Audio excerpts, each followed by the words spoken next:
As the dust seems to have settled on NBA free agency, we have a much better picture of exactly what the Raptors got or didn't get in the Pascal Siakam trade, and Raptors fans are not happy about it. But should they be? Let's get into it.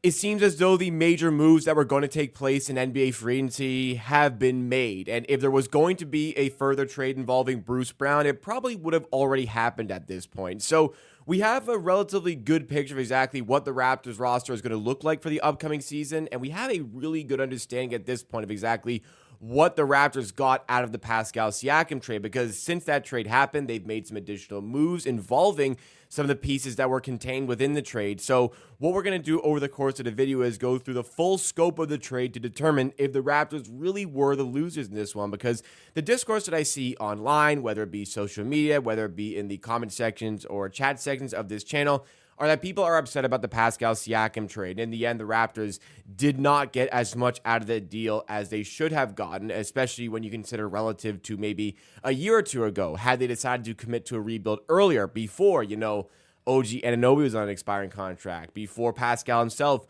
was on that expiring contract. The Raptors certainly didn't handle the asset of Pascal Siakam very well, but relative to the position they were in, getting towards a 2024 NBA trade deadline, was the trade really that bad? I think a lot of where the frustration comes for this trade is spurred from the performances of Bruce Brown when he arrived with the Raptors. I have been a fan of Bruce Brown for a number of years. I was a big fan of his game when he was with the Brooklyn Nets, and I always felt as though he would be a great player to have with the Raptors. Someone who provides a little bit of switchability on defense, a good level of defense to go with that as well. On offense, can play in multiple positions, can handle the ball a little bit, can shoot. And it was very clear how important of a player he can be when he won the 2023 NBA championship with the Denver Nuggets. And again, was a key piece there. He was such a key piece that the Indiana Pacers shelled out a lot of money to get him to sign with their team, and in the end, that was the money and salary used to match with Pascal Siakam in the trade that sent him over to the Pacers. And when he arrived with the Raptors, Bruce Brown, I was excited because, I thought that the Raptors, again, would try to flip him. That did not materialize, but I was happy to have Bruce Brown with the team because I've been a fan of him for a while. I thought he'd be a good player for the Raptors. I wanted to see him on court in a Raptors uniform, but we just really did not get the best out of his performances, and that might be a little bit of an understatement as well. Whether it was the Raptors tanking, not being a good destination for Bruce Brown, he's the type of player that complements good teams well, so he's the type of player that raises your ceiling but doesn't really raise your floor all that much.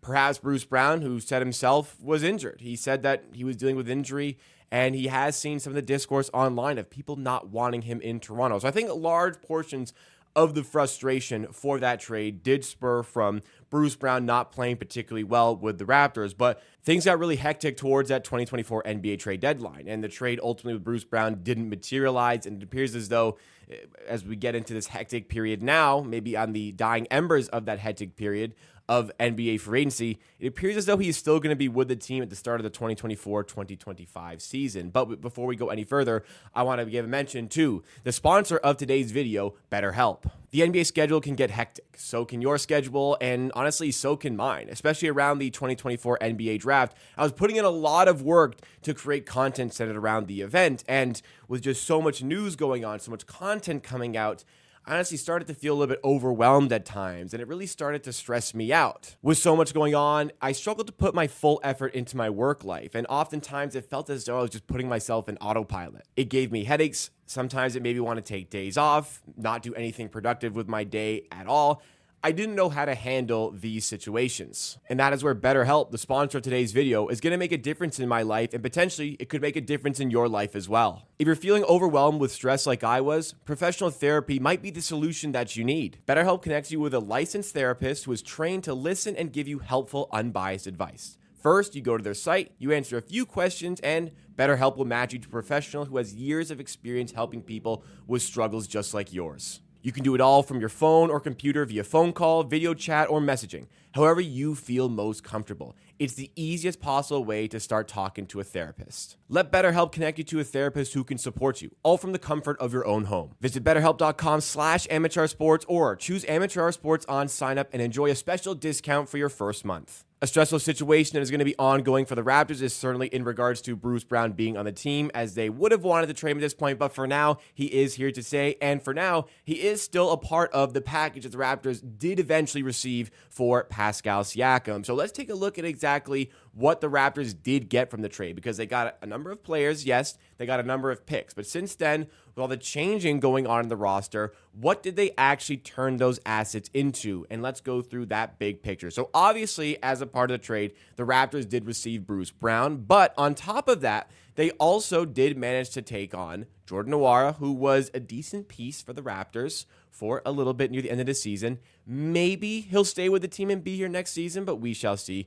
Kira Lewis was kind of nothing. The Raptors ended up waiving the player, but they did turn one of the picks they got in the deal, which was the 29th overall pick, into Kelly Olynyk, who did extend with the team and is probably going to be an important player for the next couple of years for the Raptors, and Ochai Agbaji, who hasn't given Raptors fans the highest level of confidence, but in the end, they needed a big wing defender. He can certainly do that, and we hope and pray that the shooting takes a step up this season. Also featuring the trade, the Raptors got the 19th overall pick, which they ended up drafting Jacoby Walter with. Jury's out on that. We'll have to see how good of a prospect he can be for the Raptors this season. And they also got a 2026 first-round pick via the Indiana Pacers, probably a pick that will be in the similar range, 15 to 20 in the draft in that year. But overall, we can probably cast aside a little bit Jordan Nwora and Kira Lewis, respectfully, but Bruce Brown is a player who I think is going to be better this season, and I think is going to help the Raptors this season as long as he's here. And there's a potential down the line for the Raptors to turn Bruce Brown into another pick on top of this. The Raptors got 3 picks. Yes, they weren't the best picks involved in this trade, the 29th pick, the 19th pick, and a 2026 pick. I'm holding out hope and still believe they can turn Bruce Brown into a further first-round pick, which would make it essentially 4 picks in the deal. But with the assets we already had, I think Kelly Olynyk and Agbaji are good pickups for this team. Jacoby Walter, I think, was a steal at 19th overall in the NBA draft. Again, we'll just have to see how good he can become. And a further pick down the line for the Raptors to utilize as well. When you look at the situation in a vacuum for Pascal Siakam, here's a player who was on an expiring contract, who it seemed like there wasn't great hope for him re-signing with the Raptors after the way the situation went down with the front office and with the player. A player on an expiring contract who the team that acquired him knew they needed to give him a max contract as well.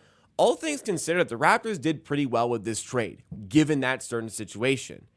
However, when we take a step back and take a look at the actual trade and what it could have been maybe previously, maybe a year before, that's where we can start to have some problems. So the trade in itself, definitely not one where the Raptors lost.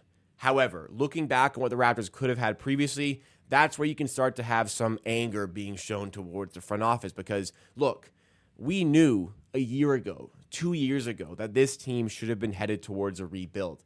The front office did not take those steps. They continued to invest in a team that was not worth investing in. And in the end, they dug themselves a hole and paid the price. They bailed themselves out very well with OG Anunoby's situation, getting, I think, a fantastic trade with the New York Knicks. As for the trade with the Indiana Pacers involving Pascal Siakam, I can see why people think there's a bit to be desired. You couldn't get a player like Taylor Hendricks, but all things considered, they did pretty well in digging themselves out of that situation. It's just everything was handled so poorly up until that point that the situation became so dire that they had to take a trade like this, which if you looked at that trade 2 years ago and saying that's all you got out of Pascal Siakam, yeah, you'd probably be a little bit upset.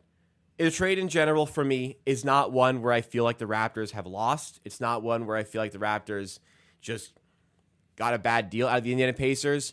The frustration, I think, from fans, once again, goes towards Bruce Brown because of the way he played. But I think the frustration should be towards the front office for not taking that step earlier. However, I will say, in the aftermath from this summer, we have the possible rebrand coming from the Raptors, but one of the things that they have as maybe the motto or slogan for the team this season is the future starts now.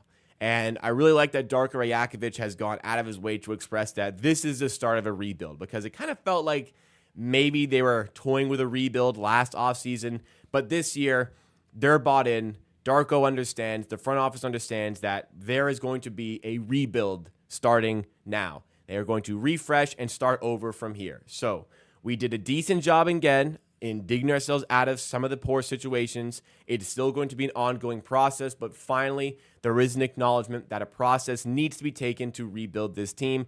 And I think the future holds some exciting possibilities for this team.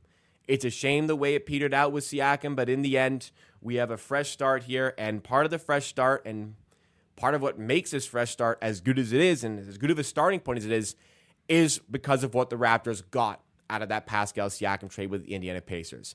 Definitely wasn't a trade that they won, but probably wasn't a trade that they lost either.